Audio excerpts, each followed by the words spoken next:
Ce mot évolution, il a changé de sens au cours du temps. Au XVIIIe siècle, l'évolution, c'est le mot qui était réservé à ce qu'on appellerait aujourd'hui le développement embryonnaire. Et c'est une métaphore qui a été utilisée par Spencer pour parler du déploiement des êtres vivants au cours du temps, que de reprendre l'évolution au sens temps profond, alors que ce mot précédemment était réservé à la trajectoire historique d'un organisme, mais dans le temps de son existence, en fait. Et là, on dépassait le temps de l'existence de l'organisme pour se transporter dans le temps généalogique. Dans la première édition de l'origine des espèces de Darwin, le mot évolution n'est pas utilisé. Il parle de transmutation. Et ce n'est que dans les éditions successives que le mot évolution finira par arriver. De quoi l'évolution est-il le mot aujourd'hui ? À partir de quelle propriété on parle d'évolution ? Je vais partir de cette racine pour montrer à quel point au muséum on a encore du travail en recherche et en diffusion pour être sur le front de l'évolution aujourd'hui. Il y a évolution à partir du moment où une entité varie. Premièrement. Bon, ça, entre nous, ce n'est pas un scoop. La variation, elle est déjà comprise dans les propriétés physico-chimiques de toute matière. La matière se définit précisément par le fait qu'elle change. Donc le fait de varier, ce n'est pas franchement ce qui caractérise l'évolution. Il faut quelque chose en plus pour qu'il y ait évolution, et ça c'est nodal. Il faut que l'entité qui a varié transmette à un alter ego ce par quoi elle a varié. Et ça c'est vraiment le point nodal. S'il n'y a pas de transmission, il ne peut pas y avoir évolution. Deuxièmement, alors si vous avez seulement variation et transmission, les entités qui se trimballent là dans la nature, il peut s'agir de langue, il peut s'agir de culture, il peut s'agir de protéines, il peut s'agir de cellules, il peut s'agir d'organismes. Là, on parle vraiment d'évolution by large, comme on dit en anglais. Si ça varie, que ça se transmet, la fréquence des variants dans la multitude va varier aléatoirement. Vous avez ce qu'on appelle un phénomène de dérive. Si dans ce système-là, il y a des contraintes, et il y en aura un jour ou l'autre, des contraintes, parce que l'espace n'est jamais infini. S'il y a des contraintes, alors seulement certains des variants vont avoir plus de succès que d'autres dans la transmission, et on a un phénomène qu'on va qualifier de sélection naturelle. Pour qu'il y ait sélection naturelle, il faut qu'il y ait variation, transmission et contrainte. Voilà le triptyque qui fait qu'il peut y avoir évolution. Et là où je vous invite à réfléchir largement, c'est qu'il y a beaucoup plus d'entités soumises à ce phénomène-là que nos propres disciplines ne sont prêtes à nous le laisser entendre. C'est-à-dire que nous, quand nous travaillons en tant que botanistes, ou quand nous travaillons en tant qu'entomologistes, ou quand nous travaillons en tant que primatologues, ou qu'éthologistes, on voit l'évolution de sa fenêtre, ou parfois on ne voit pas l'évolution, mais on pourrait se dire, vue de la fenêtre d'un autre, elle y est en fait. Et donc l'évolution, elle n'est pas servie par la fragmentation disciplinaire dont Damien parlait, elle est mal servie par la fragmentation disciplinaire, car il est très difficile en effet, il faut attendre la fin du XXe siècle pour que la médecine devienne darwinienne, c'est-à-dire qu'elle incorpore des modèles variation-sélection dans ses logiques de thérapeutique. Il faut attendre très tard à la psychologie pour incorporer les motifs qu'elle étudie dans un cadre variation, sélection, contrainte. Une fois que j'ai dit ça, depuis 25 ans, il y a énormément de choses qui ont bougé. Le module transmission a énormément changé. Le module variation, ça va. Le module contrainte, on connaît. Le module transmission, il a complètement explosé. Ce qui fait que notre galerie d'évolution, ici, elle est obsolète. Elle est obsolète parce que le module transmission est uniquement régi par le segment génétique. Quand on visite la galerie de l'évolution, sa construction, je vous le rappelle, c'est 1900. La conception de cette galerie, elle est de la période 1990 à 1994. C'est la fin d'une biologie très génocentrée. C'est la fin parce que la triple hélice de Lewontin, c'est la fin des années 90 déjà. L'émergence de l'épigénétique, elle date de ces époques aussi. Ce module transmission, il change tellement qu'il y a eu un article dans Nature en octobre 2014 intitulé « Does Evolutionary Theory Need a Rethink ?» Est-ce que la théorie évolutive a besoin d'être repensée ? Et il y a une controverse dans cet article. Il y a des gens qui disent oui, il faut absolument refonder la théorie de l'évolution. D'autres qui disent non, c'est pas vraiment le sujet. Et quand on lit la controverse, je suis pas là pour trancher, hein, mais peu importe. Mais quand on lit la controverse, ce qui est intéressant, c'est qu'on voit que c'est le module transmission qui a changé. On transmet beaucoup plus que des gènes aux générations suivantes. Et quand je dis on, là encore, c'est très très large. On transmet évidemment des marques épigénétiques, on transmet des habitudes alimentaires, on transmet des cultures, on transmet des motifs culturels qui rétro-sélectionnent. On ne s'en rend pas compte, mais à l'échelle du généalogique, ces cultures ou ces religions ou ces langues rétro-sélectionnent la structure génétique des populations, en vérité. Donc il y a des interactions entre les niveaux. Et surtout, le développement embryonnaire, et j'en terminerai là, le développement embryonnaire est conçu aujourd'hui comme faisant partie du module de la transmission, du fait même que le gène a changé de statut. Le gène n'est plus un notaire.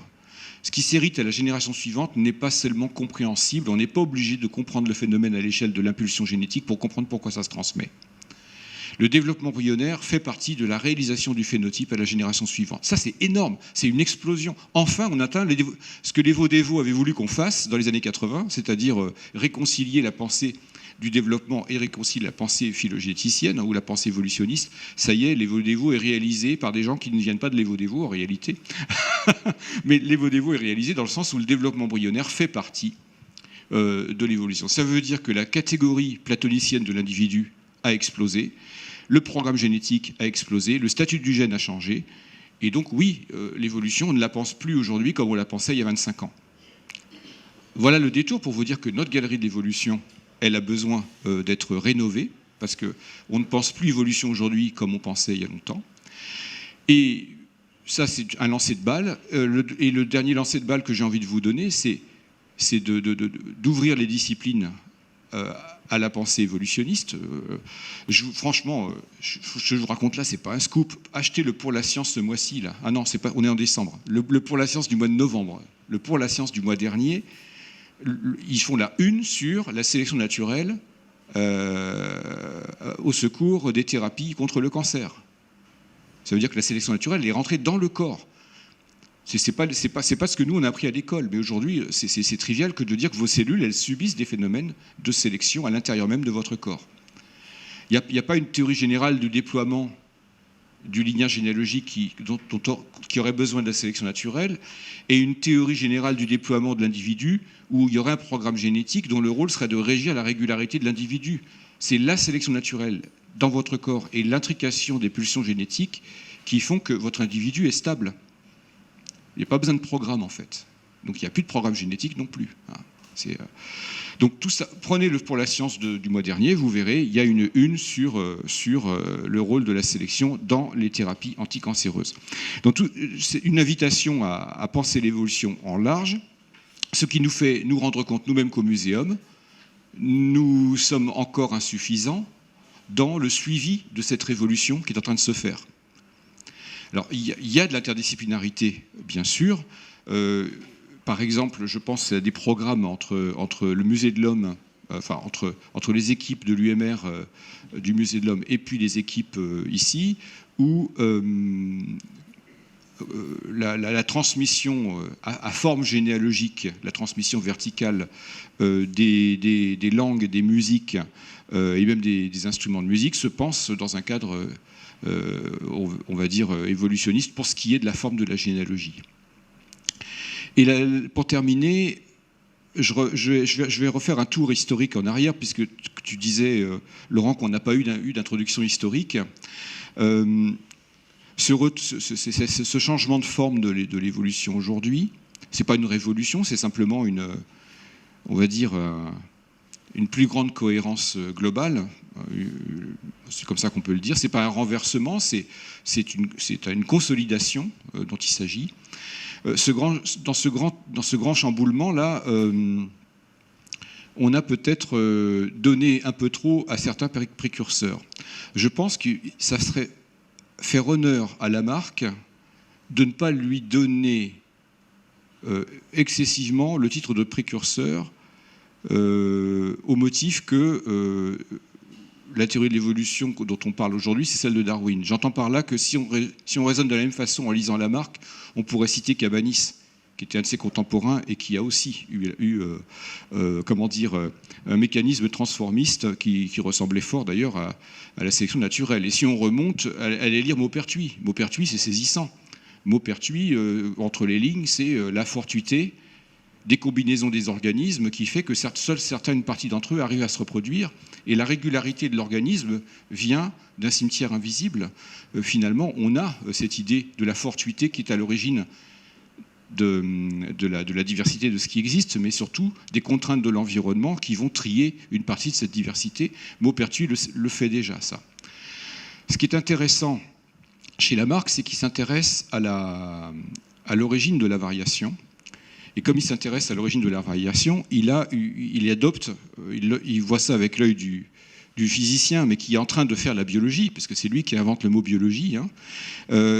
Il adopte une théorie instructiviste de la variation, de l'origine de la variation. C'est-à-dire que celle de la variation qui va sortir sort précisément selon les besoins de celui qui la porte. L'hérédité des caractères acquis, bien sûr, mais chez Darwin aussi. 50 ans après, Darwin admet personne ne sait comment les caractères se transmettent à l'époque. Et donc l'hérédité des caractères acquis, Darwin l'admet aussi. C'est pas ça qui fait la différence entre les deux auteurs. Ce qui fait la différence, c'est que chez Lamarck, la variation apparaît aux besoins de son porteur, alors que chez Darwin, la variation apparaît indépendamment des besoins de son porteur. Et pour la simple raison que Darwin ne cherche pas nécessairement à répondre à la même question que celle de Lamarck. Lamarck, c'est l'origine de la variation et c'est aussi le devenir forcément de cette variation dans le lignage, bien sûr, d'où les circonstances. Mais chez Darwin, on ne s'intéresse plus vraiment à l'origine de la variation. Il le dit, nous pourrions nous y perdre s'il fallait qu'on documente physiquement la survenue de chacune des variations. Donc qu'est-ce qui se passe dans la population une fois que la variation est sortie? C'est ça qui est intéressant pour Darwin. Et j'en termine sur l'épigénétique, puisque tu as fait un clin d'œil à ça. C'est le détour, je rejoins ma ligne, c'est-à-dire il s'agit bien de parler de ce qu'est l'évolution aujourd'hui. Cette épigénétique moderne dont on parle, les marques épigénétiques laissées par la génération précédente, les marques qui régulent en quelque sorte les conditions d'expression des gènes dans la génération suivante, ces marques, elles n'apparaissent pas nécessairement aux besoins de leur porteur. Et donc, si vous réfléchissez un instant à ça, l'épigénétique moderne, elle n'est pas lamarckienne, elle est darwinienne. Et donc, faire de Lamarck le précurseur de l'épigénétique moderne, c'est mal comprendre ce que c'est que l'épigénétique d'aujourd'hui. Hein. Donc, au jeu des précurseurs, c'est toujours glissant, et je pense que c'est vraiment faire honneur à Lamarck que lui donner, évidemment, lui faire honneur en mentionnant une théorie particulière de la biologie, ce qu'il essaie de fonder. Ça, c'est tout à fait intéressant. D'avoir eu une vision matérialiste du vivant dans un siècle qui est foncièrement finaliste, tellement finaliste que Voltaire va s'en moquer dans le Candide. Il y a un grand courage et une volonté théorique chez Lamarck, mais le débat sur qu'est-ce qu'il y aurait de lamarckien dans l'évolution d'aujourd'hui, je pense que le débat est un peu comment dire, miné par les risques de l'anachronisme qu'on commet souvent quand on cherche absolument des précurseurs. Voilà, alors maintenant qu'on a dit tout ça, on a une galerie de l'évolution à rénover, ça, vous l'avez compris. C'est pas parce qu'on fait de l'anatomie comparée qu'on fait de l'évolution. C'est pas parce qu'on caractérise le vivant qu'on fait de l'évolution. Vous l'avez bien vu. Tony, tu l'as dit, on a de magnifiques revues qui caractérisent ce qui est. Pour autant, la personne qui caractérise fait-elle de l'évolution dans son article? Non. Bien des taxonomistes du XVIIIe et du XIXe siècle étaient fixistes. Et j'ai même envie de dire, c'est pas parce qu'on fait de l'anatomie comparée qu'on fait de l'évolution. Et Régine a montré ce que les étudiants étaient invités à faire sur la caractérisation des pièces dans la galerie. On a parlé aussi de clés de détermination. Tout ça, ça peut se faire sans évolution. Donc qu'est-ce qu'il faut faire pour que nos chercheurs et nos étudiants fassent vraiment de l'évolution? Peut-être qu'il nous manque, alors pas en face, mais en tout cas sa culture A, parce que il peut y avoir par moment on va dire, des déficits sur ce grand cadre théorique qui sont ceux de nos disciplines.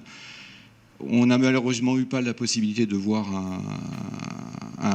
une intervention sur les modules doctoraux, mais peut-être que c'est le bon endroit pour fournir à des chercheurs de l'établissement et à tous ces étudiants les clés modernes de ce qu'est l'évolution aujourd'hui. Les clés modernes, c'est-à-dire ça va beaucoup plus large que ce qu'on a appris nous-mêmes quand nous étions à l'école.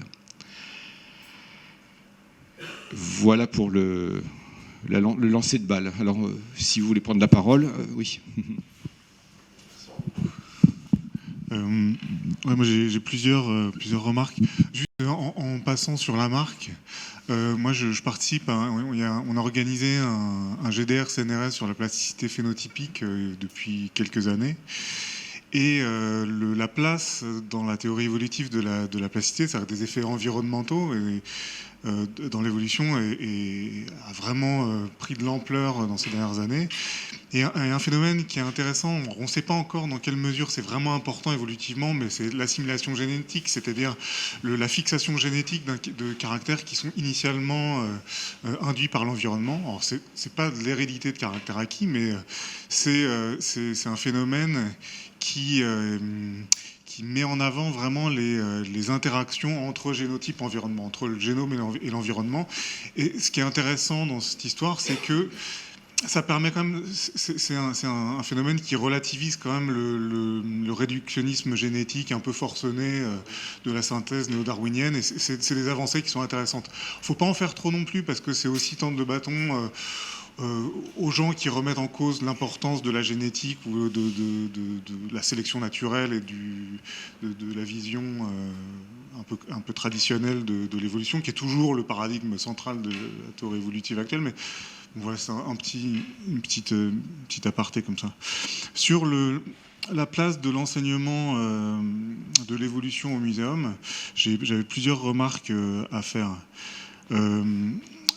Une remarque, je participe au module de tronc commun, le TC1B, le fait que les étudiants sont amenés à faire des projets sur un sujet un peu transversal.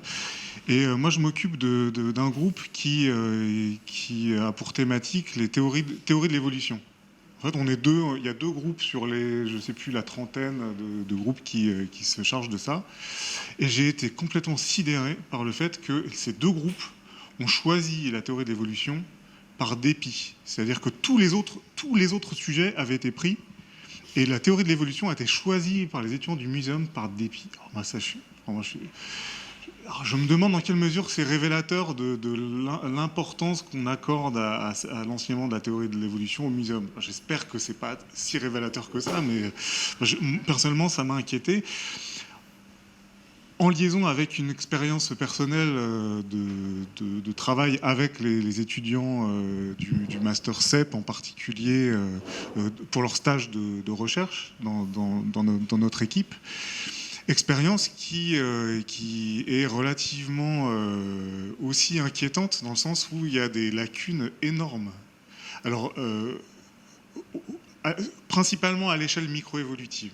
Et moi, je pense qu'il y a quelque chose à vraiment réfléchir sur l'organisation, peut-être. Alors, je ne sais pas si c'est le tronc commun global du master, parce que c'est vrai que c'est des étudiants qui viennent qui ont des backgrounds très très différents, et donc je ne sais pas s'il faut rajouter de la microévolution dans le tronc commun.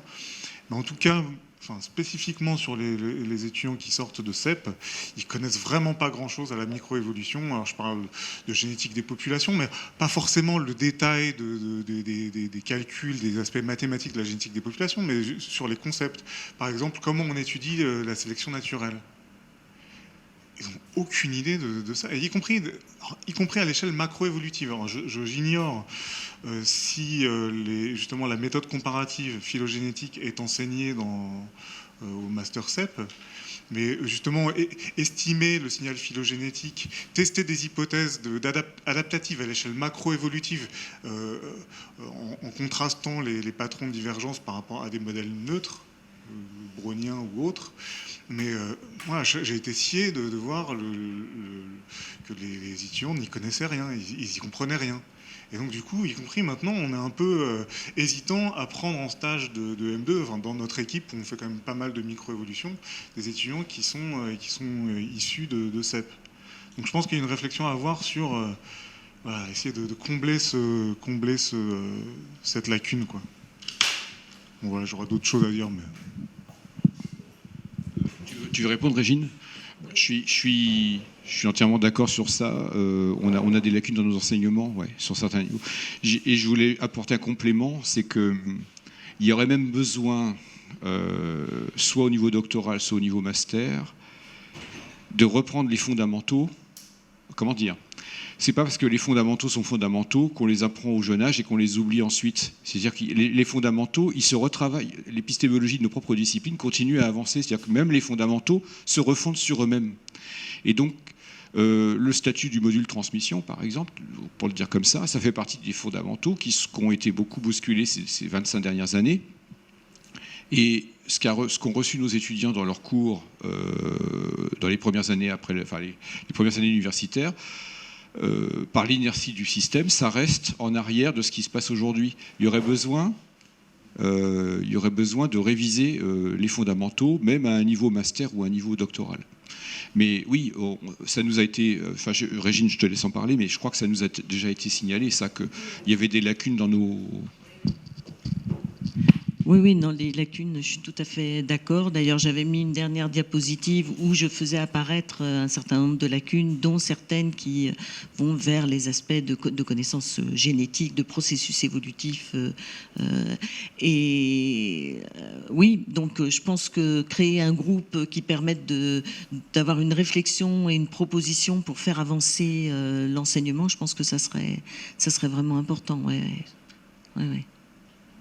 Donc c'est quelque chose qui se dit déjà depuis des années, mais qui n'a pas forcément évolué. Et c'est très important d'avoir le retour de ceux qui encadrent nos étudiants. Moi, il y avait eu un stage de Master 1 où j'avais voulu qu'une étudiante regarde ce qui était fait comme méthode, ce qui était appliqué comme méthode dans les stages de M2, pour voir l'évolution aussi des méthodes et puis voir aussi les lacunes qu'il y avait entre ce dont les étudiants avaient besoin pendant leur stage et ce qui était enseigné. Mais il y avait eu juste un début qui avait été fait pendant un stage de M1, mais je pense que là, il y a aussi une source qui peut alimenter la réflexion et argumenter les manques que tu dis. Si vous le ressentez, c'est que c'est là et il faut faire quelque chose, quoi. Je suis tout à fait d'accord. Vincent, est-ce que cette lacune est rattrapée au niveau, je n'ai pas vérifié les modules de l'école doctorale, mais au niveau doctoral, c'est rattrapé ou pas ? Je crois un peu. Il y a un module d'école doctorale d'Éric Gilbert et dans lequel je connais certains intervenants qui, en tout cas, le traitement de l'adaptation à l'échelle macroévolutive, qui font de la méthode comparative phylogénétique, ça je sais que c'est, en tout cas au moins en partie comblé. Je pense qu'il y a quand même de la place à développer des choses quand même sur des aspects micro-évolutifs, à mon avis. Ensuite. Oui, je voudrais rebondir sur cette remarque. C'est un constat qu'effectivement on a fait au sein du master. Beaucoup de gens nous ont signalé des manques à différents niveaux, et pas seulement celui-ci micro-évolutif. Je me souviens même d'une réunion dans le bureau de Régine où tu étais, Guillaume, où nous avions listé toutes les UE qui potentiellement trouveraient leur place. Et avec Régine, ça fait très longtemps qu'on a remarqué que l'UE qui est proposée en M1, en CEP de génétique des populations, et pas par Éric Bonivard, Sorbonne Université, qui est plus une UE qui était initiée pour les EBE, au départ, et donc n'est pas tout à fait adapté à SEP. Mais, et le problème, c'est aussi, après, de trouver, donc on a toujours été favorable à avoir une UE, par exemple, de génétique des populations en CEP, mais les gens qu'on a sollicités, parce qu'une UE, c'est une semaine d'enseignement, c'est 3 ECTS, et on n'a jamais, pour l'instant, aussi trouvé d'enseignants qui acceptent de faire un module, une UE dans CEP. Donc moi je veux bien, hein, si tu veux te charger, Vincent, d'organiser avec des intervenants que tu penses compétents pour proposer cette UE, parce que le constat, nous on l'a fait depuis de très nombreuses années, mais voilà.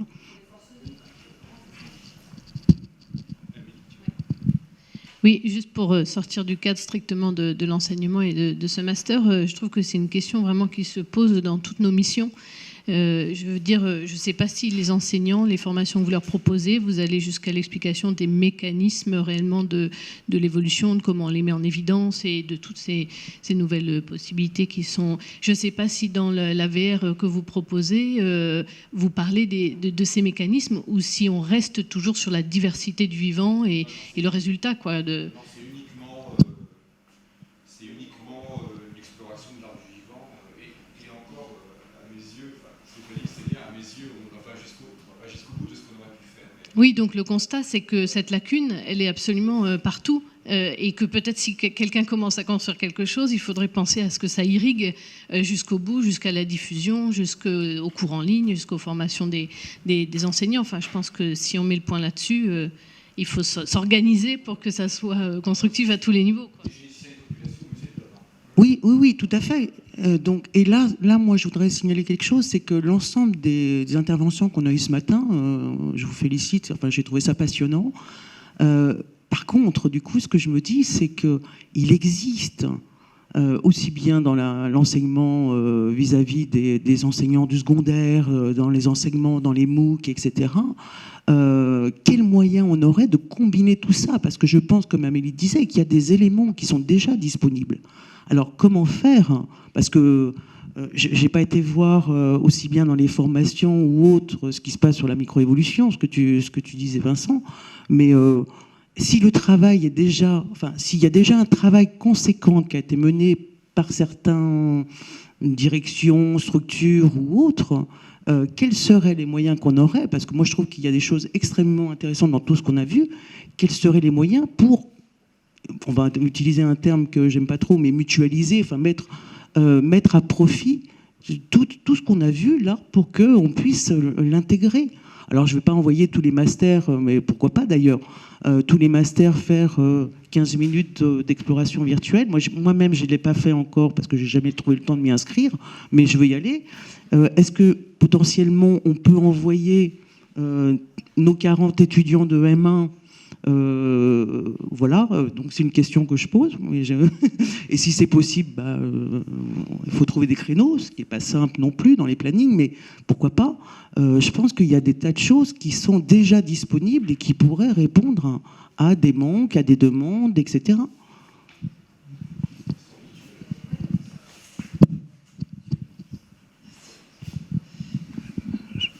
Je me fais la même remarque. On travaille pour des missions, dans des services, dans des départements, de manière un peu décorrélée. Et il est vrai qu'il y a peut-être en termes de méthodologie, d'organisation, il y a peut-être quelque chose de nouveau à imaginer sur des thèmes transversaux au muséum, autour desquels les services de l'établissement s'accorderaient. On peut peut-être se faire un thème par an. Là c'est vraiment du brainstorm. Moi aussi, je lance une balle. Hein. Mais ça existe aujourd'hui, ça a été mis en place sur la programmation, je le sais, avec la nouvelle organisation depuis l'arrivée de Bruno David. La mise en place de la nouvelle organisation a fait qu'on a pu parvenir à s'accorder, à travailler ensemble en multisite avec l'ensemble des MJZ sur la coordination de nos actions de programmation. Donc ça, c'est pour accueillir le public. Bon. En tout cas, on a réussi à le faire de manière transversale sur cet axe-là. Je trouve que ce serait intéressant de le faire aussi sur des axes, des grands sujets qui traversent le muséum. Et moi, je suis complètement d'accord. On s'est souvent dit d'ailleurs avec la direction de l'enseignement que vos initiatives pourraient bénéficier à nos publics, grand public entre guillemets, que nos initiatives pourraient pleinement bénéficier aux vôtres, enseignants et élèves. Et effectivement, alors pour répondre à votre question, mais avec grand plaisir, parce qu'au contraire, on constate que nous, on communique vers l'extérieur, c'est-à-dire vers le public, nos visiteurs. Mais finalement, le public interne, les chercheurs, les gens de la maison, ça serait fabuleux de pouvoir les accueillir. Et je sais que c'est possible techniquement. Ça, je le sais, puisque le cabinet de réalité virtuelle n'est ouvert au public que le mercredi, le samedi, le dimanche. Ça nous laisse quelques jours en semaine. Alors, sous réserve de la disponibilité effectivement des gens sur place, ça s'organise. Mais ça me semble être une très bonne idée. Si Guillaume, tu es d'accord.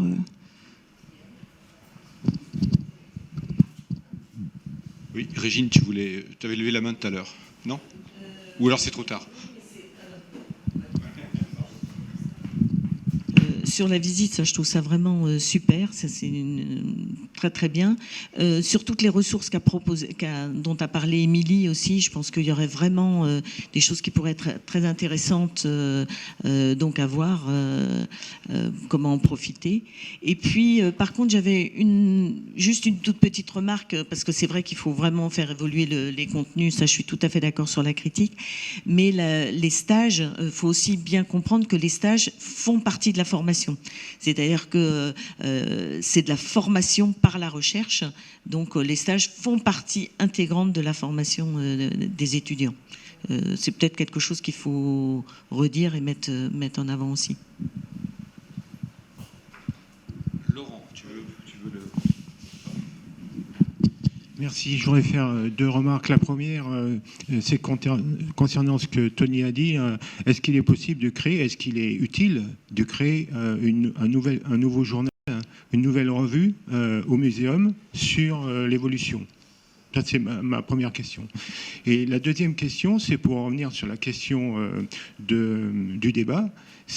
On a parlé de lacunes au muséum. Est-ce qu'on sait s'il y a des lacunes ailleurs qu'au muséum, et quelle est la place du muséum dans toutes ces lacunes ou dans l'enseignement et la diffusion en France? Parce que, par exemple, ici, on a une étudiante de M1 qui vient de Brest. Alors, on peut dire, en tout cas, que la journée scientifique de la ECCM, elle irradie largement en France. Sur la première question, je commencerai par faire un tour international des revues d'évolution et de regarder ce qu'elles publient. Parce que on peut faire un journal d'évolution. J'arrive. On peut faire un journal d'évolution, en effet, au muséum pour compléter notre panel, évidemment, de thématiques. Faut-il encore que la communauté professionnelle et internationale puisse se reconnaître dans ce journal, hein, sans faire de duplicat avec d'autres revues. Donc faut analyser. Moi, j'ai pas de réponse, mais Laurence a levé la main et je vais lui passer sûrement la réponse. L'autre question, c'était... Oui. Ah oui. Ah bah, on fait partie d'un réseau de 7 musées européens qui ont beaucoup moins de chercheurs que nous. Et si vous comparez musée à musée, il y a beaucoup plus de lacunes ailleurs que chez nous. Mais des lacunes chez nous, rassurez-vous, il y en a toujours eu.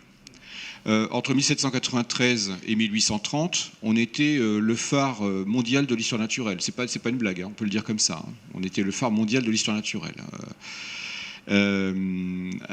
Geoffroy Saint-Hilaire et Lamarck, bien sûr. Cuvier aussi pour des raisons théoriques différentes, mais enfin bref. Dans les années 1830 à 1880, pendant 50 ans, le muséum a été un lieu de conservatisme. Je vous renvoie au dernier livre de Pascal Tassy qui va sortir, et qui, le héros de l'évolution au muséum, c'est Lamarck, mais c'est aussi Gaudry, Albert Gaudry. Et Gaudry, en effet, est celui qui, au milieu d'une assemblée de professeurs fixistes et très conservateurs, va pousser et va réussir à convaincre de faire une galerie de paléontologie dans laquelle la scénographie va mettre le résultat de l'évolution en place. Parce que le geste de Gaudry, c'est de convaincre le public avec des pièces fossiles qu'il y a eu une évolution de la vie. Et il l'a fait dans un contexte hostile. Donc des lacunes dans l'établissement, si on jette un regard rétrospectif un petit peu anachronique aussi, on en a eu, bien sûr. C'est normal. Par contre, je pense que la bonne question à se poser, c'est... compte tenu de l'extension du concept d'évolution dans tous les secteurs, c'est déjà pas mal, hein, on est déjà bien placé. Par contre, c'est dans nos formations que la question doit être posée. Dans notre recherche, Il n'y a pas d'établissement qui fasse tout. Je sais qu'à Montpellier, à l'ISEM, ils ont une belle palette de ce qui se fait en évolution. Ils sont vraiment très complets là-dessus. Nous, on l'est peut-être un peu moins, mais on fait plus de caractérisation de la biodiversité qu'ils ne le font, tu vois. Des lacunes, il y en a ailleurs. Mais en enseignement, par contre, je crois que la question, c'est vraiment la question de l'enseignement. Alors, Laurence, tu voulais prendre la parole et ensuite... Oui, je voulais juste préciser une petite chose parce que juste pour éviter les malentendus, on est peut-être la présentation sur les publications scientifiques qui n'était pas bien orientée. Alors je m'explique. On parle de diffusion des connaissances et on parle de créer un nouveau journal, pourquoi pas, sur l'évolution. Mais encore une fois, si c'est un journal publication scientifique, c'est pas forcément la cible que vous voulez atteindre quand vous parlez de diffusion des connaissances. Les publications scientifiques, je le rappelle, ce sont vraiment des journaux de chercheurs pour les chercheurs. Enfin, c'est vraiment des résultats originaux de recherche. C'est très bien, mais une fois encore, on vise pas du tout le public dont on est en train de parler là. Donc, si on cherche à viser un public qui est externe à l'établissement, on va dire côté grand public, vers une diffusion plus large, là pour le coup ça peut être une excellente idée, hein, mais c'est pas les publications scientifiques, c'est une publication et là ça peut avoir un sens effectivement sur un public plus élargi, mais encore une fois pour les publications scientifiques je rejoindrai Guillaume, il faut déjà regarder le panel des revues existantes et peut-être qu'il y a quand même un trou, j'en sais rien, une niche, mais ça c'est vrai qu'on n'a pas fait ce travail là c'était vraiment une balle que Tony avait envie de lancer et c'était l'occasion, mais peut-être que c'est une balle à rebond et qu'il faudrait le lancer côté grand public et édition vers le grand public ou vers un public plus averti et atteindre davantage notre cible. Ponctuellement, je précise que les éditions grand public du muséum ont déjà fait ponctuellement des livres qui traitent explicitement de la question de l'évolution. C'est déjà fait, mais c'est pas si fréquent. Ouais, tu voulais... Je rebondis, je me dis qu'il y a un média qui est bien pratique parce qu'il est permanent, il est accessible à tous depuis son smartphone, c'est le web. Le web du muséum, le site internet. On s'engage dans sa refonte actuellement. Et la nouvelle version va sortir à l'automne 2020. Et nous pensons que l'on pourrait utiliser, un peu comme la Smithsonian le fait d'ailleurs, le web pour faire un magazine en ligne. Mais un magazine grand public avec des rubriques qui pourraient être justement ces grands sujets. Et je trouve effectivement que commencer par l'évolution, ça serait plutôt une bonne chose dans la mesure où, comme on sait, il existe beaucoup de ressources évidemment dans la maison. On a déjà produit beaucoup de choses et ça nous permettrait de décliner ce qu'on s'est fait, là, l'arbre du vivant en version web, ce qu'on veut faire depuis longtemps. On est sur 1,6 million de visiteurs distincts par an uniquement sur le mnhn.fr. Je ne parle pas des 85 sites internet autour. On est à 6 millions de visiteurs par an online aujourd'hui sur l'ensemble de nos sites internet. C'est du contenu accessible en permanence. Tu vois, on n'est pas dans la même démarche que l'achat d'un livre qui nécessite quand même d'aller dans une librairie, enfin vraiment d'avoir un objectif bien en tête, de se déplacer, d'aller l'acquérir, ou bon, de l'acheter en ligne. Mais ce que je veux dire, c'est que, comme vous l'avez relevé d'ailleurs dans le PSC, le projet scientifique et culturel en train d'être écrit aujourd'hui, on a un enjeu qui est le numérique aujourd'hui, la manière dont l'information se diffuse et diffusée sur le web. Et et le muséum pourrait peut-être, je me dis, essayer de réunir un collectif d'écriture qui s'empare dorénavant de ces médias-là. Parce qu'aujourd'hui, mon équipe, quand on peut, parce qu'on est très occupé, mais a notamment communiqué sur l'offre, en fait, vu qu'on est aussi l'équipe de communication numérique, on est bien entendu toujours en première ligne en train de faire la promotion des expositions, la promotion de nombreuses choses. Mais et donc à nous seuls, on n'est pas suffisant. Mais si on décidait d'engager une action qui consiste à monter un collectif d'écriture, de nouvelles écritures, comme on dit, autour de ces questions-là, ça me semblerait tout à fait envisageable, notamment dans le cadre de la refonte du site MNHN, puisqu'on est en train de concevoir les nouveaux gabarits de pages et qu'on envisage justement des sortes de home-page thématiques qui pourraient remonter des articles, des dossiers, des contenus, des MOOC, des cours, tout ce qu'on veut en fait.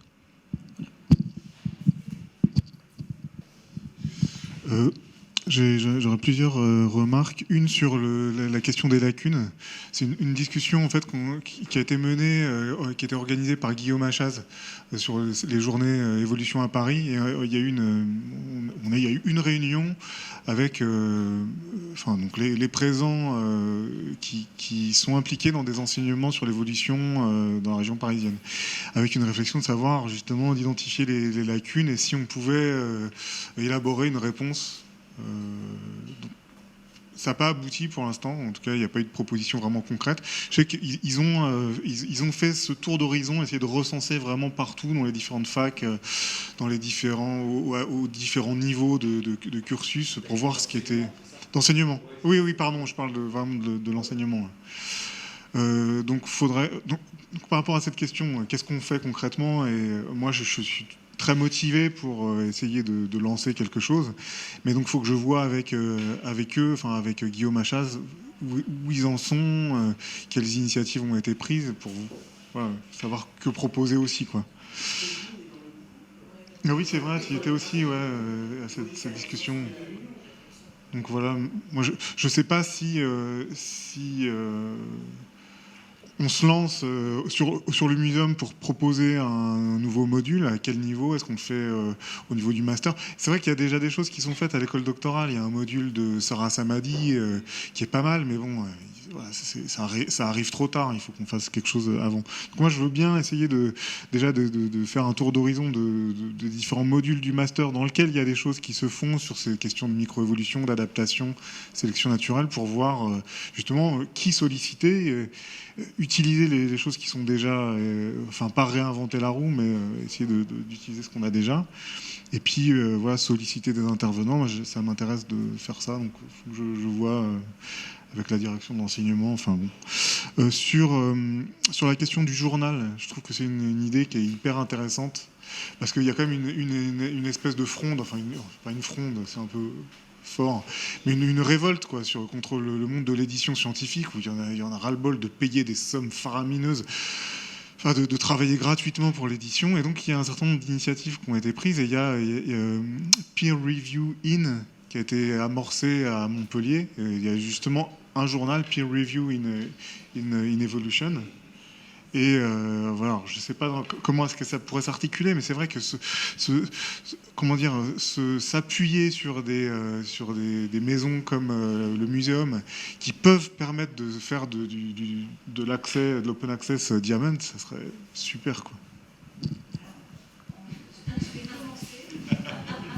Je vais commencer, puis après je vais donner la parole à Tony, parce qu'on n'est pas d'accord. Donc comme ça, c'est bien, tu auras les deux versions. Le PCI, donc c'est Peer Community In, etc., c'est une initiative qui a été lancée par des chercheurs pour effectivement... La première raison, ça a été pour éviter la difficulté de trouver des référés dans l'évaluation pour les pairs. Ça, c'était le premier critère qu'ils avaient mis en avant. Pour essayer de squeezer quand même la lenteur des publications et le fait que entre la soumission et la publication, tu peux avoir énormément de temps parce qu'il y a des allées et venues avec les référés, parce que les rédactions prennent du temps, etc. L'idée est bonne en soi, sauf que ça brouille les pistes. Donc d'un point de vue technique, tu auras compris que technique scientifique, d'un point de vue technique, je trouve que c'est une super mauvaise idée. Parce qu'on se retrouve avec un article, le processus de PCI, c'est d'avoir un article en transparence. Toutes les versions de l'article sont sur le site, sont disponibles sur le site et pourvues d'un DOI. Donc, ce qui veut dire que tu as 12 versions d'un article. C'est le bordel. Voilà, tu l'as dit toi-même, c'est le bordel.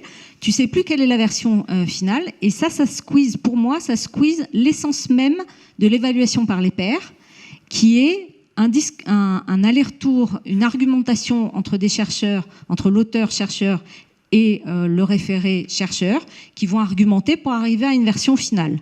Là, tu enlèves ça et tu te retrouves avec 12 versions. Tu ne sais plus laquelle est la bonne. Tout est disponible, mais tu ne sais plus laquelle est la bonne. Et en termes de référencement, tu ne sais plus laquelle va être citée. Tu ne sais plus qui va citer quoi. Il y a des DOI sur chaque version. Et donc, à terme, tu vas te retrouver avec des citations d'une version 1 qui n'a pas été référée, ou d'une version 12, ou de la version minimale au milieu. On a décidé au muséum, non, je sais, il n'est pas d'accord, il lève la main, il s'énerve, mais je vais lui laisser la parole après. Nous avons décidé au muséum, pour l'instant, de refuser les articles qui étaient soumis sur PCI. Pour cette raison, alors la première raison, c'est qu'en taxonomie, c'est hyper dangereux, on est d'accord, mais y compris pour les autres disciplines, on trouve que ça rend confus le message que tu vas envoyer. Je ne sais plus quelle est la bonne version, en gros. Je vais me faire le défenseur des PCI. En fait, c'est parce qu'il y a une incompréhension du système PCI. Et il y a un mélange entre les PCI et les archives, les bioarchives, qui, elles, sont complètement non reviewées. Il peut y avoir de nombreuses versions. Et les PCI, c'est un système qui va servir à recommander une de ces versions qui va être définitive. C'est-à-dire que c'est une sorte de publication. Oui, mais ça, de toute façon, dans beaucoup de journaux, on peut soumettre ses manuscrits à bioarchive, et ensuite, on va être publié dans Evolution, dans American Naturalist ou n'importe quoi. Il y a une version des archives qui va être validée par la publication, qui va être publiée. N'empêche que les versions non publiées vont rester accessibles de la même manière. Donc, il n'y a pas une différence entre PCI et un journal traditionnel.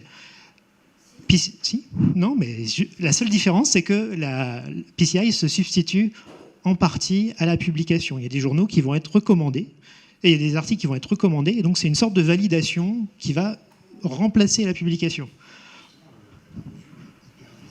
Et ensuite, il y a la review il y a d'autres avantages comme la review qui est visible, les échanges entre l'auteur. Il y a une sorte d'honnêteté complète, de transparence qui est assez exemplaire, qui est intéressante, qui peut être contestée, parce qu'on peut se dire oui. Et il y a des journaux, il y a Peergy qui est en train de faire la même chose, PLOS ONE, qui veut aussi rendre visible tout le processus de review sur la base d'un volontariat, par exemple. Donc ça, c'est quelque chose qui est en train de se mettre en place de toute façon, et on peut aimer ou pas aimer. Bon, n'empêche que le fait qu'il y ait une version d'une archive qui soit validée par les recommandeurs de PCI, qui substituent en fait à des éditeurs, à des rédacteurs en fait, pas des référés, c'est eux c'est des recommandeurs, c'est les éditeurs en fait. Je sais pas pourquoi ils ont en fait ils ont inventé des nouveaux noms qui viennent un peu brouiller les piches, d'accord. Mais finalement c'est un système de journal électronique. Si on simplifie beaucoup les choses. Alors en fait, par contre, il n'y a pas une capture, c'est-à-dire qu'un article qui est publié, qui est recommandé en PCI, reste disponible pour la publication. Oui, il n'est pas publié. Voilà. J'ai la même critique vis-à-vis de PCI. J'ai la même critique vis-à-vis de PCI que vis-à-vis des archives ouvertes et de l'open access vert. C'est-à-dire, c'est vraiment, encore une fois, c'est sur la confusion que ça apporte. C'est-à-dire qu'on mélange ce qu'on appelle la littérature grise et la littérature certifiée, publiée. Voilà. Donc, tant que cette espèce de brouillard est pas levé, je trouve que ça fait du bruit documentaire. Jolie forme, du bruit documentaire. Oui, donc du coup, en fait, cette discussion par rapport à un nouveau journal, c'est justement né des réflexions par rapport à qu'est-ce qu'on doit faire des articles qui nous arrivent, qui sont recommandés par PCI. Et ce qui est sûr, c'est qu'en voyant ces articles-là, on se dit c'est des articles de souvent très bonne qualité, qui vont pouvoir atterrir ensuite dans des très bons journaux et qui recherchent. L'idée, c'était vraiment de passer à côté du système de grand journal élitiste où il faut tout payer, où en plus il y a une limite de place. Donc un système dont on peut passer à côté en passant dans les journaux du muséum, parce on a tous les avantages qu'on cherche à éviter en passant par PCI, justement. Donc le fait de devoir payer dans tous les sens, le fait d'avoir des limitations de place, parce que le journal, c'est tant de pages, et puis on ne peut pas publier plus, parce que désolé, c'est super intéressant ce que vous faites, les deux reviewers sont d'accord pour dire que c'est exceptionnel, mais ouais, mais on est un peu limité, donc on va pas publier votre article. Donc c'est pas des critères scientifiques du tout pour refuser. Là, en ayant un journal comme on fait ici, on peut faire ça. Et avec des journaux, avec des articles qui sont déjà recommandés, donc de très bonne qualité, comme ceux qui attendent d'être publiés éventuellement au PCI, là, il y a déjà du contenu qui est disponible et il y a une vraie place pour ce qu'on... Enfin, il y a vraiment une niche à prendre, puisque pour l'instant, il n'y a pas de journal d'évolution qui soit gratuit de cette manière-là, en fait, et de qualité. Tony a apporté la réponse qu'on se posait depuis tout à l'heure. Il y a une niche à prendre. Voilà, j'ai changé un peu de sujet. Hein. Je vais changer un peu de sujet. Oui, et donc moi je vais faire deux remarques. La première, tout à l'heure tu as dit qu'il doit y avoir un dialogue entre les théories, hein, et on peut aussi imaginer un dialogue entre... Vraiment, je suis en train de faire une comparaison qui n'a pas lieu, hein, avec les expositions. On peut très bien avoir dans les expositions au muséum des contenus qui contiennent une explication, une diffusion sur l'évolution. Il y a pas mal d'expositions où l'évolution pourrait être présente. Voilà. Ça, c'est la première chose. Et la deuxième chose, ma deuxième remarque, c'est qu'outre la diffusion, outre l'enseignement, il y a l'éducation. Et quand Vincent il dit que les masters ont des lacunes, moi j'y vois un manque d'éducation et un manque d'éducation à l'évolution. Et je pense que le muséum, il a un rôle à jouer. Et cette éducation à l'évolution, elle va loin. Moi, par exemple, j'ai eu affaire récemment à des jeunes qui n'étaient pas des créationnistes, mais qui refusaient parce qu'ils ne connaissaient absolument rien, donc c'était des lacunes vraiment insondables.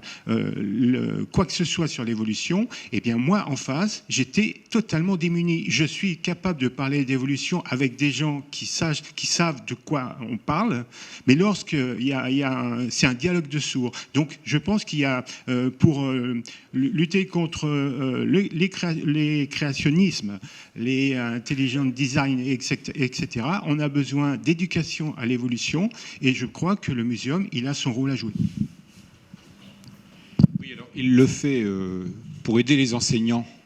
Et là, je reviens auprès d'Émilie pour ça. Il le fait côté formation d'enseignants. Il y a un public qu'on ne touche pas, c'est les premières années après l'université. Et ça, c'est le public fragile. S'il fallait qu'il y ait une cible, ça serait celle-là presque. C'est qu'on sait que les étudiants sortent de terminale en ayant bien sûr entendu parler d'évolution, parce qu'au lycée on en parle quand même, mais pas suffisamment peut-être pour pouvoir s'en emparer eux-mêmes. Enfin, ça dépend des situations, mais les premières années universitaires sont des années à investir, et d'autant plus qu'apparemment, alors vous me corrigerez Régine et Véro, mais je crois que récemment, dans les dernières années, le vivier de licences qui bénéficiait précédemment de cours sur l'évolution, ces cours se sont érodés ces 10 dernières années, de l'autre côté de la rue, là-bas.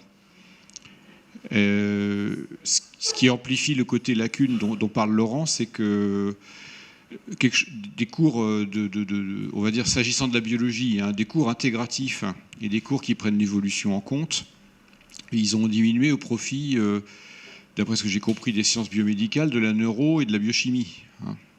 Ce qui fait que les cohortes venant de SU sont moins formées à l'évolution qu'ils ne l'ont été à une époque. Ça peut poser problème en effet. Ce que tu dis va dans le sens de ce que je disais tout à l'heure, à savoir même s'ils arrivent en M1 ou en M2, et je pense qu'une partie du tronc commun du master vise à ça, c'est de remobiliser des fondamentaux dont on a besoin au muséum. Des fondamentaux qui ont pu être à un moment enseignés il y a très longtemps, que des étudiants ont eu le temps d'oublier, peut-être. Et ce retour aux fondamentaux, enfin moi je le dis sans embâche, j'appelle un chat un chat. Hein. Quand on me demande de parler d'évolution depuis la base, je commence par descendre Platon, quoi. Il n'y a que ça à faire. Parce que tous les blocages, tout ce qu'on appelle les obstacles à la compréhension de l'évolution viennent du fait que dans les héritages monothéistes, les gens voient la nature avec l'œil platonicien. les entités président, enfin, sont au-dessus, transcendent les entités matérielles qu'on est censé étudier. La boîte l'emporte sur le contenu, si tu préfères. Alors qu'il faut passer leur temps à leur raconter que c'est nous qui faisons les boîtes et que les contenus, eux, ils changent. Déjà, si tu commences à renverser le truc, on arrête de dire que les groupes descendent des uns des autres, parce que les groupes, c'est nous qui les faisons, tu vois. Ils ne descendent pas les uns des autres, les groupes, ils s'emboîtent, hein, c'est autre chose. Il y a tout un tas de vocabulaire à réviser, et c'est du vocabulaire fondamental. Et tu as raison, si ce vocabulaire fondamental n'est pas révisé avant de mettre un pied en sciences, nos étudiants entrent en sciences de l'évolution avec un bagage philosophique qui est incompatible avec l'évolution. Et ça, ils sont pas spécialement mal intentionnés ou en posture de refus. Ils sont en posture de blocage potentiel. Quand je dis blocage, c'est pas sciemment, mais il y a des difficultés à comprendre parce que les principaux verrous n'ont pas été traités. Je pense que le tronc commun du master essaye de faire ça quand même. Il me semble, hein, c'est qu'il y a des, comme les étudiants viennent d'horizons très différents, il y a des fondamentaux qui sont donnés en différentes matières. Il faudrait peut-être qu'on renforce l'évolution dans le tronc commun du master, par exemple. Ouais. Bon, c'est des idées qu'on brasse, hein, je sais pas. Hein. Oui. Oui. Je voulais revenir sur le dépit de prendre l'évolution en dernier. C'est aussi quelque chose que j'ai vu avec les autres étudiants, c'est que souvent il y a justement ce retour au fondement, en fait, on entend toujours la même chose. On va revenir à l'histoire des sciences, Darwin, paf, ça s'arrête. Et quand c'est le sentiment qu'on avait un peu tous, c'est que arrivé en master, on a envie d'aller plus loin dans les choses, on cherche cette spécialisation et qu'on ne trouve pas forcément, c'est toujours éternellement revenir au début. Et c'est un peu ça qu'on avait le sentiment. Ouais, nous, il y en avait qui sont géologues, ils n'ont peut-être pas entendu parler de ça. Et il y en avait d'autres qui ont entendu parler. Donc il y a nécessairement, faut en revenir aussi. Mais il y a à entendre quelque chose de nouveau aussi. Parce que toujours parler Darwin, ça peut plaire à certains. Mais on dit, ok, mais concrètement, qu'est-ce qui se passe, qu'est-ce qu'il y a ? Il y a aussi ça. Enfin voilà. Si vous avez bien écouté ce que j'ai dit tout à l'heure, c'est exactement de ce dont il s'agit. C'est que le paysage de l'évolution aujourd'hui, il est plus celui d'il y a 25 ans. Et a fortiori, il est plus celui de Darwin, bien sûr. Même si, paradoxalement, le paysage d'aujourd'hui est plus darwinien que le paysage à la Ernst Mayr qu'on a reçu, nous, quand on était à la fac. Donc on revient à Darwin, je suis désolé, mais on peut s'agissant d'histoire des sciences, il y a tout intérêt à revenir à Maupertuis ou à Lamarck aussi, bien sûr. Et puis alors les postérieurs, ceux qui sont postérieurs, on peut travailler avec Simpson, avec Hennig, enfin bon, avec Haeckel. Et sur les fondamentaux, que je me fasse bien comprendre, il ne s'agit pas toujours de ressasser les mêmes fondamentaux, c'est d'aller plus loin dans la façon dont on envisage les fondamentaux.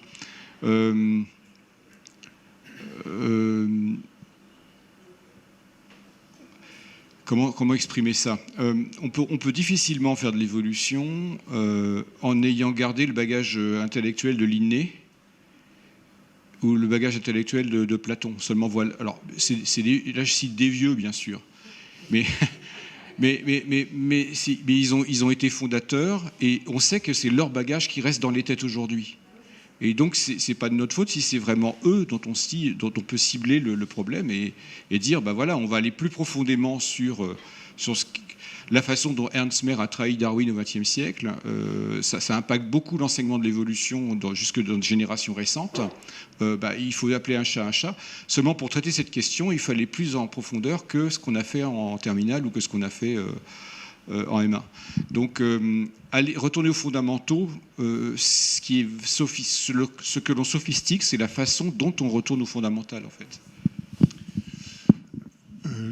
J'entends bien ce que vous dites, et c'est d'ailleurs un retour que j'ai eu aussi de d'autres étudiants qui disaient que d'une certaine façon ils en avaient marre qu'on leur répète un peu les mêmes choses en long, large, en travers. Et je pense en fait que la partie histoire des sciences est une partie vraiment très conceptuelle et bien traitée au muséum. Franchement, je pense que vous êtes assez bien immergé sur cet aspect-là, mais que ce qui manque, c'est justement de voir, enfin, c'est un peu ce que tu disais à l'instant, c'est de voir comment ça s'est décliné et comment ça se retrouve. Enfin, il y a une histoire des idées qui est extrêmement riche, mais en fait, on la retrouve aujourd'hui dans la biologie évolutive moderne, mais y compris dans la génomique et la génomique des POP. Et ça, franchement, les étudiants du Master CEP, ils connaissent rien à la génomique des POP. Les études, je généralise peut-être un peu trop, mais je trouve que voilà, ce qui manque, c'est ça, c'est de voir d'expliquer ou de décortiquer en quoi est-ce que Darwin est vraiment d'actualité. Et je trouve que ça, c'est vraiment intéressant. Il y a des outils géniaux qui sont en train d'être développés, qui permettent de revisiter ces vieilles idées. Et ça, c'est passionnant, quoi.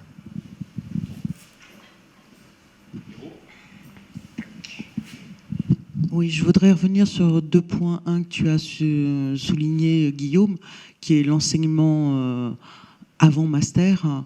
Il y a aussi quand même dans le secondaire le souci. Enfin, moi j'ai pu le voir récemment que des élèves qui choisissent de faire un parcours scientifique puissent faire une première S, une terminale S par exemple, sans prendre SVT, mais prendre ce qui était je ne sais plus comment ça s'appelait, cette filière. C'est-à-dire qu'ils n'avaient plus de biologie depuis la seconde, de SVT.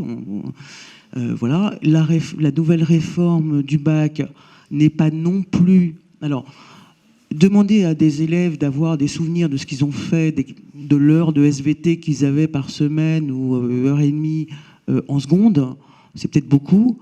Après, effectivement, dans les formations, ce qu'il faut bien se rendre compte, je pense, c'est que dans n'importe quelle formation, à n'importe quel endroit, à n'importe quelle université, il y a eu des soucis à Sorbonne Université sur l'enseignement de la biologie, un peu le médical. Je crois que c'est en train de revenir, justement, que la biologie reprend une place qu'elle avait un peu perdue. Mais tous les enseignements dans toutes les universités vont pas être, par exemple en CEP, les étudiants viennent de très nombreuses universités, pas seulement Sorbonne Université. Donc on va pas, il va y avoir des manques partout, nécessairement. Je pense que plus que le constat il manque, par exemple, on revient sur la génétique des POP, mais moi je suis tout à fait ouverte à ce qu'il y ait un nouveau module qui se crée et qui soit proposé aux étudiants, plutôt que d'essayer de voir, lister aussi tous les manques, parce que en fonction des interlocuteurs, c'est pas la première fois que j'entends cette remarque-là, mais les manques, ils dépassent ça. On peut en citer plein. Il y a des gens qui vont me dire, ils n'ont aucune base en géologie, les Master CEP. Bah oui, ceux qui viennent d'une licence de bio, ils ont fait moins de géol que... voilà. Donc oui, sédimentaux, strati, oui, ils n'ont peut-être pas toujours bien vu ça. Donc des UE, proposer des UE, on pourrait en avoir pléthore d'UE qui potentiellement seraient qui manquent, bien sûr. Alors après, je reviens sur le stage, par exemple. C'est vrai qu'un stage, c'est une formation à la recherche. Moi, j'ai pu encadrer une année, je me souviens, un stagiaire qui travaillait sur la phylogénie, une phylogénie morphologique.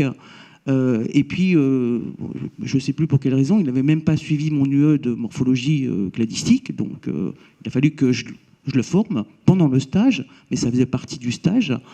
Et je pense que ce qui est important, c'est que tous ces manques qui peuvent être identifiés, par exemple, je pense qu'il existe, vu tout ce qu'on a vu ce matin, des ressources autres qu'on pourrait proposer aussi bien à des enseignants, à des étudiants, dire aux étudiants, voici, il y a une liste de formations qui sont disponibles sur le site Moodle du muséum pour les enseignants, qui pourraient servir à compléter votre formation.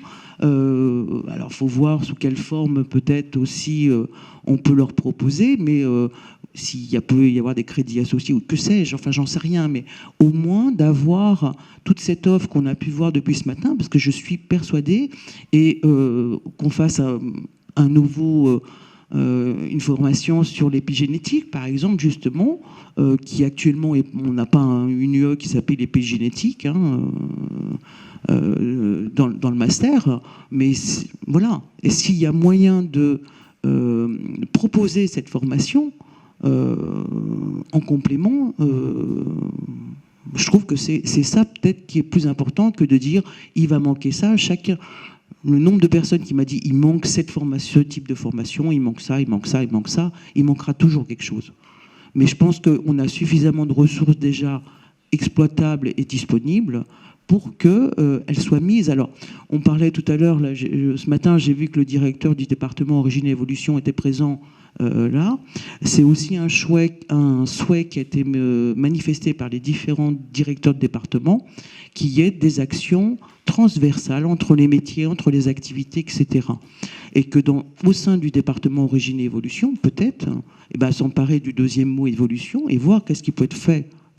Proposer une action transversale entre les différents métiers, les différents partenaires qui puissent s'orienter sur on va faire un constat, il manque ça, ça, ça, qui est d'accord pour... enfin, je ne sais pas, voilà, c'est des pistes là aussi qui...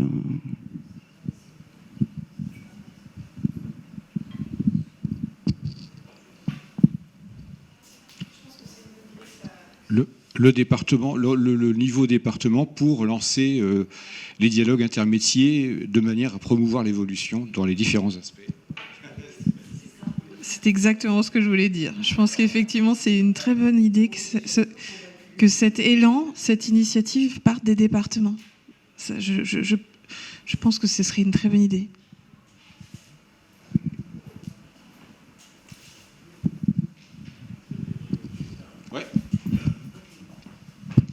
Juste le mot de la fin, parce que ça fait longtemps qu'on parle, et c'était un super débat. Je veux dire que moi, j'ai le sentiment que la journée scientifique de la SSM évolue, parce que c'est la première fois depuis 2010 que celui qui est derrière la caméra pose une question.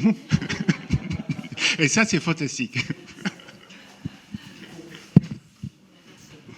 Bon, c'est le mot de la fin. D'accord. Tout à l'heure.